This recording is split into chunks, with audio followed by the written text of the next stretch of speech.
Hello viewers, monitor স্ক্রিনে একটি মাত্র আইকন দেখা যাচ্ছে, বাকিগুলো মিসিং দেখা যাচ্ছে। অর্থাৎ দিস পিসি ফাইল নেটওয়ার্ক এই আইকনগুলো শো করছে না। এই আইকনগুলো মনিটর স্ক্রিনে কিভাবে শো করাতে হয় তাই ভিডিওতে দেখব।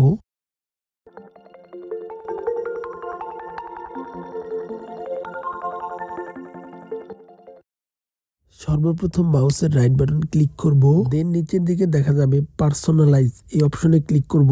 ক্লিক করার সাথে সাথে এরকম একটি পেজ শো করবে। এখান থেকে থিম নামে যে অপশনটি দেখা যাবে এই অপশনে প্রেস করব।